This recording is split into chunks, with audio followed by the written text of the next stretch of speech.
A mí me gusta hablar con las manos. Es un placer para mí estar aquí y compartir con vosotros mi experiencia después de 30 años. Como ha dicho Juliana, soy ginecóloga y me formé en mi hospital de referencia, es el Hospital Joan 23. No es el hospital que hablaba el doctor Gómez Hapi. Hace 30 años no era el mismo hospital. Os recuerdo un poquito. Yo aprendí mi saber de ginecóloga. Dormíamos a las mujeres en el parto, las dormíamos los residentes con cotolar. Nacían los bebés, los separábamos, se llevaban a neonatos y estaban allí 24 horas. Las madres iban a las salas de puerperio y a las 24 horas se reencontraban con sus bebés. Los nacimientos, pues muchos eran normales. En aquella época no había quizás tantos partos instrumentales como hasta ahora, como en la época actual, pero pues imaginaros todo lo que hoy conocemos sobre el vínculo afectivo y sobre todo lo que hemos oído esta mañana, que hemos oído muchísimo. Tuve la suerte que cayó en mis manos el libro de Frédéric Le Boyer, El nacimiento sin violencia.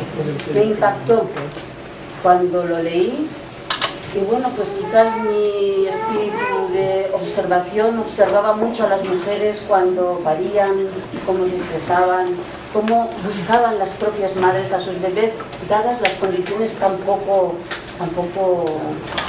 favorables para encontrarse con sus hijitos, pero ellas mismas las buscaban, madres y padres.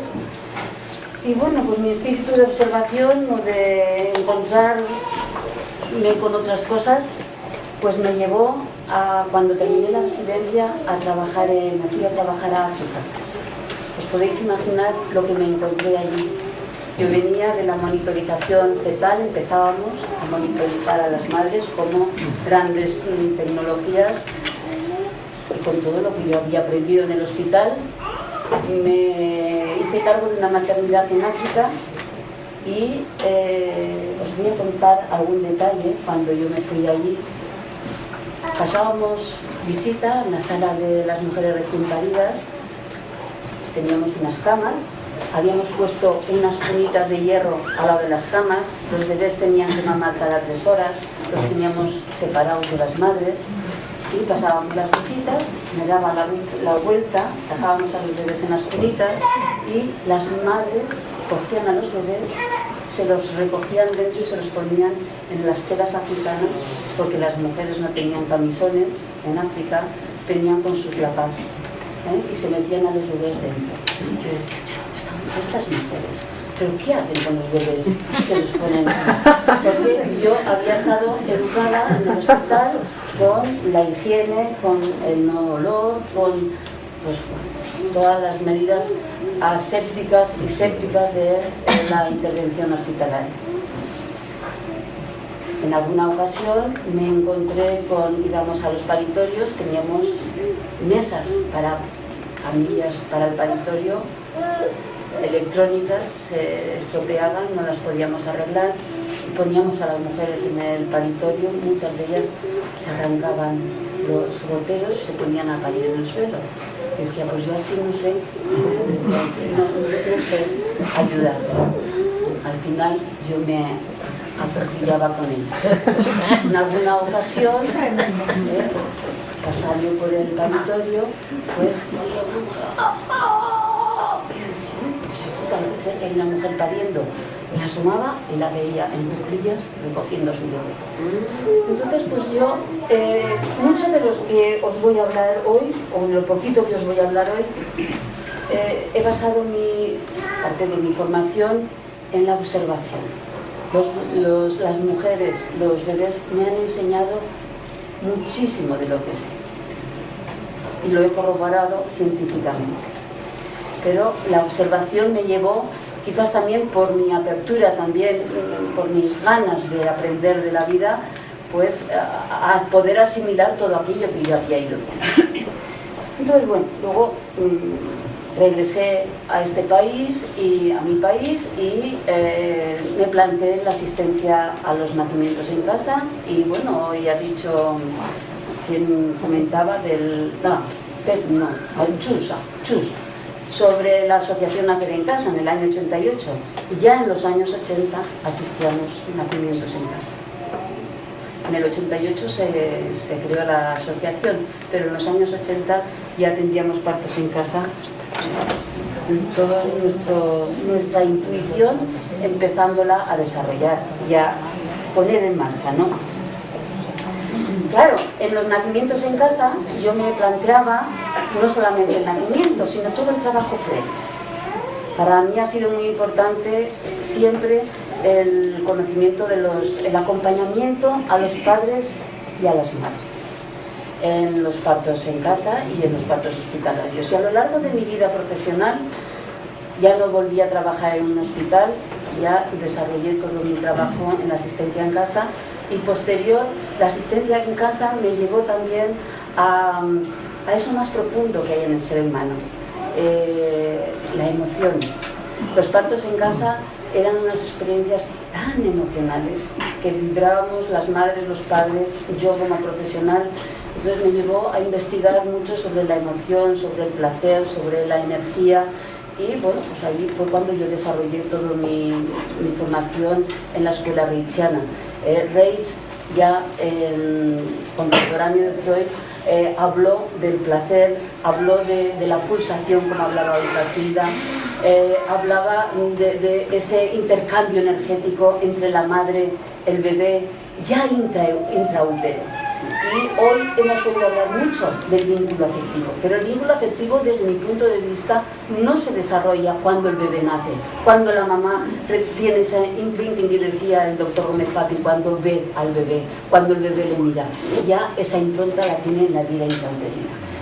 He tenido la suerte de poder ver, como decía Reich, y constatarlo en mi práctica profesional, de ver úteros contraídos, rígidamente contraídos, con la base del miedo, que hoy se ha hablado poco del miedo aquí, pero el miedo está a la base de muchas de nuestras emociones y de muchos procesos que paralizan tanto durante el embarazo como en el parto, como en el después.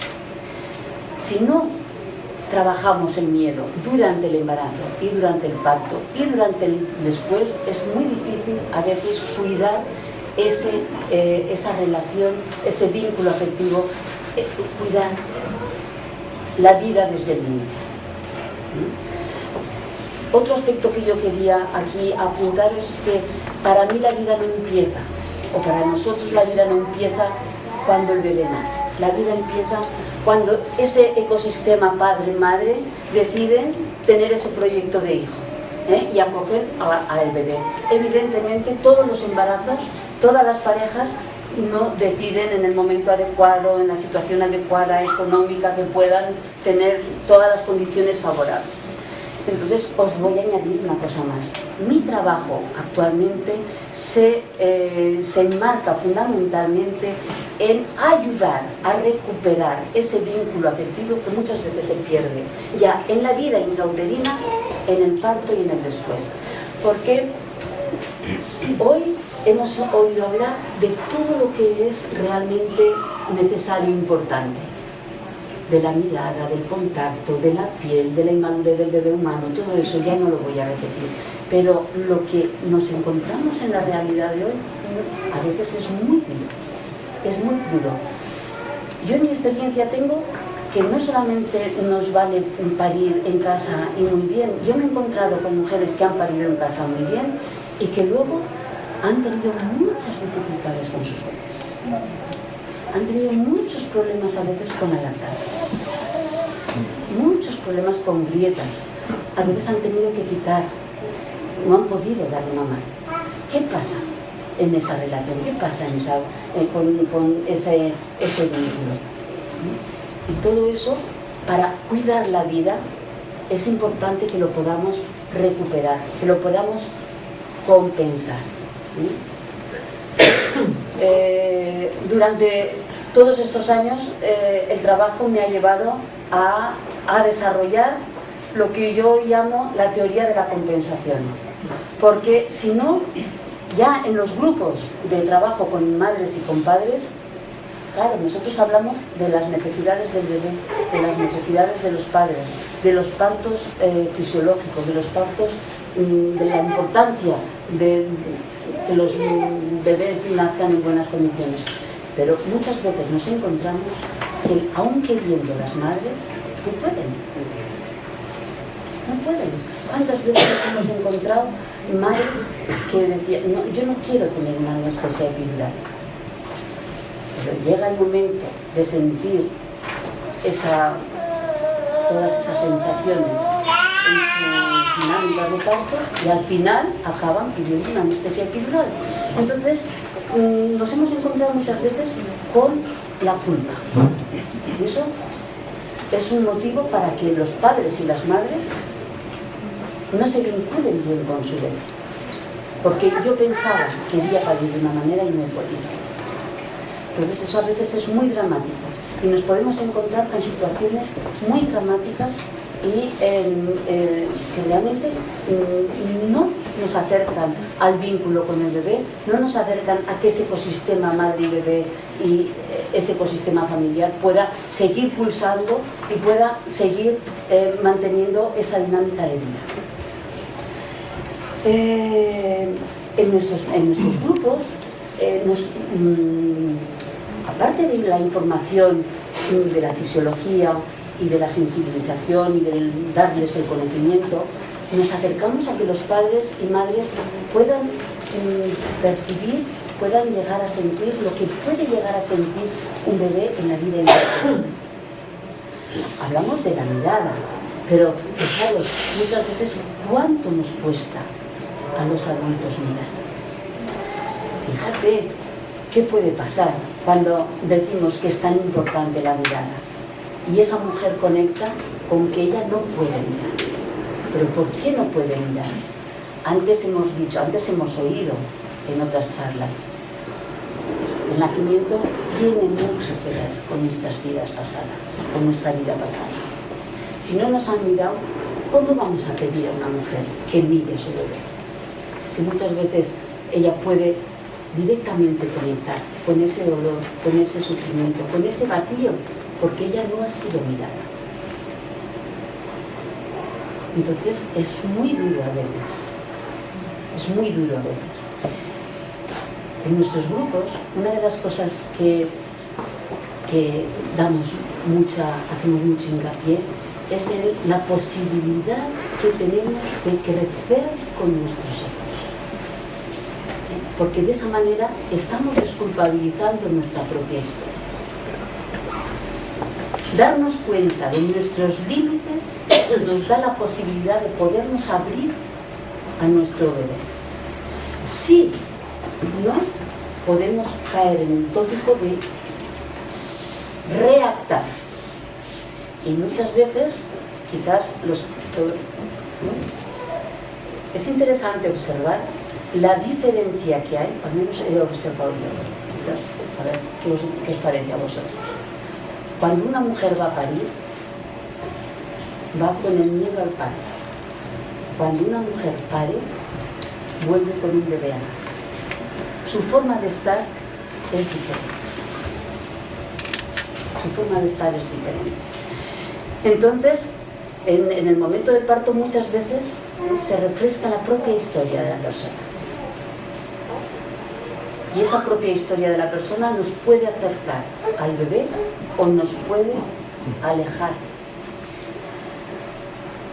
Para nosotros ha sido muy importante en todo el trabajo grupal que las mujeres se pudieran dar cuenta de la importancia de la presencia presente de la madre, del padre, del ecosistema.